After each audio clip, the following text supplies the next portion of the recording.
I'm 73 years old, and I want to tell you about the day she packed her suitcase. She didn't scream. She didn't cry. She just folded things carefully, like she had known for a long time exactly what she would take. A sweater, a photograph of the kids, her toothbrush. I stood in the doorway and watched.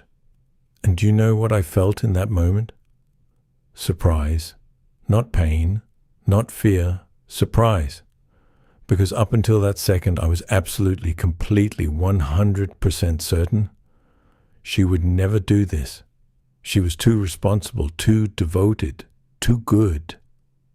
She wasn't the kind of woman who leaves. I was wrong. And here's the thing that haunts me. I wasn't wrong that day. I had been wrong every single day for 26 years. That day, it just finally became visible. I wasn't a bad husband. That's important to understand. I never hit her, never cheated, never drank. There was money, there was a house. The kids were fed and clothed. By every point on that invisible checklist men carry in their heads.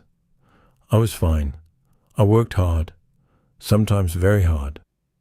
But I told myself, this is for the family. This is for them. Isn't that love? Getting up at 6 and coming home at 10 so they have everything they need? I told myself that, and I believed it. Meanwhile, Barbara was up at 6 right alongside me, and she went to bed after me. And while I was out earning, she was living our life for both of us. The school runs, the doctor appointments, the parent-teacher nights, the birthday parties for the neighbors' kids, my mother and her endless complaints, the leaking faucet, the sick cat, helping with math homework at 11 o'clock at night. I'd come home and say, I'm exhausted. She'd say, dinner's on the stove? And I'd sit down and eat. It took me 26 years to understand. She was exhausted too. She just never said it, because she knew I wouldn't ask. There was one evening, about 8 years ago, she came into the kitchen and sat down across from me. Just sat down. Not for dinner, not for any reason. She just sat there and looked at me. I didn't look up from my phone. She sat there for maybe 3 minutes, maybe 5.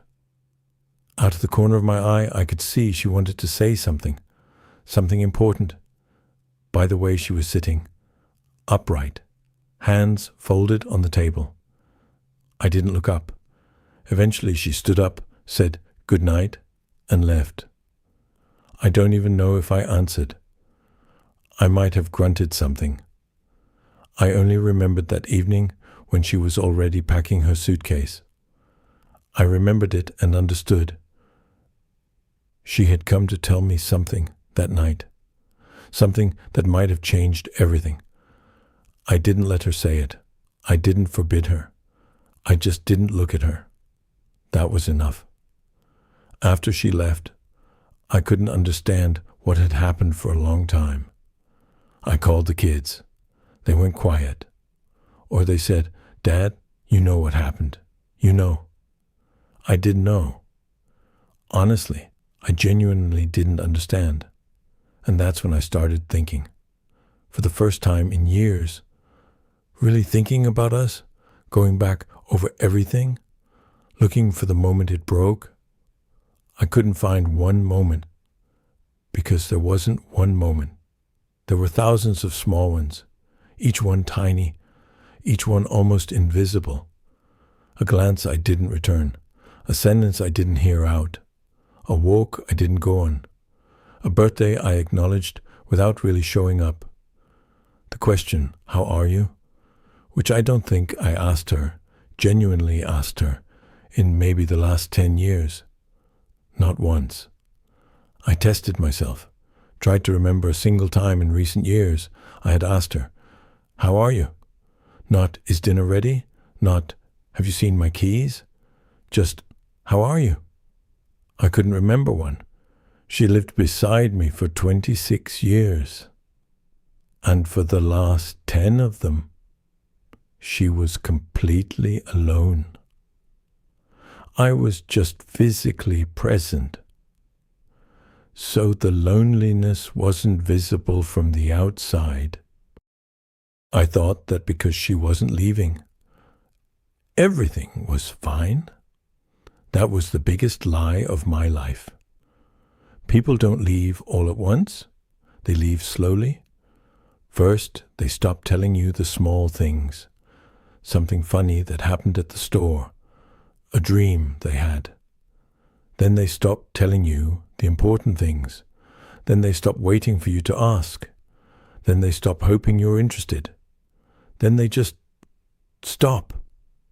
And from the outside, everything looks normal. Dinner on the stove, shirts ironed, house clean. But inside the person standing next to you, it's been quiet for a long time. I had a neighbor, good guy. We'd have a beer on Friday night sometimes. He used to talk about his wife. Said she was calm, easygoing, never made a scene. He was proud of that. She left him on their 18th anniversary. Quietly, without a scene. Just like she'd always lived. He told me afterward, I didn't see it coming at all. Everything seemed fine. I nodded along with him back then. Now I know. No, it wasn't fine. She had just long since stopped showing him that it wasn't, because she'd figured out it was pointless. A quiet wife is not a happy wife. A quiet wife is a wife who has given up. You want to know what I regret most? Not that I didn't earn enough. Not that I didn't buy her the coat she wanted back in '98. I regret the conversations. One evening, our daughter was around 12. Barbara wrote a poem, just for herself. She showed it to me that night, held out a piece of paper. I read it. I said, "That's nice," and went back to the television. She never showed me another poem, not once. In all the years that followed, not once. I only understood that later, that something had closed that evening, that she had held out something real, something of herself, and I had taken it, said, "That's nice," and handed it back. I also regret the morning she told me she'd had a headache for 3 days. I said, "Take a pill." It was a small stroke. She had been walking around with it for a week, afraid to say anything. She didn't want to worry me. Me. She didn't want to worry me. That's when I should have understood everything. When a person is afraid to bother you with their pain, that isn't respect. That's distance. Enormous, cold distance that had opened up somewhere between us while I was watching television. After she left, for the first time in my life, I was truly alone. Not alone in my office, not alone on a work trip, alone at home, where her things were, her smell, her mug on the shelf. But she wasn't there. And I understood something very simple. Everything I had thought was life, the career, the money, the respect of colleagues, the car, the house we renovated, all of it was a set, a well-built, expensive, solid set. And Barbara was the life. Her voice in the mornings, her laugh at something stupid on TV, the way she would sometimes put her hand on mine for no reason, when we were sitting together, just because. I didn't notice any of it when it was there. I noticed it when it was gone. I want to ask you one thing, just one. When did you last look at your person? Really look, not past them, not at your phone, not a distracted but directly in the eyes and actually see them. Not listen, not talk, just look and think. There she is. There he is. A living person right next to me. What's going on inside them right now? Can you remember that moment? If you can't, that's your answer. If I could go back, I wouldn't try to change everything. I'd just handle a few moments differently. When she came into the room and said, Look at this. I wouldn't keep scrolling. I'd put the phone down. I'd actually look at her. Back then, it felt small. Now I know it wasn't.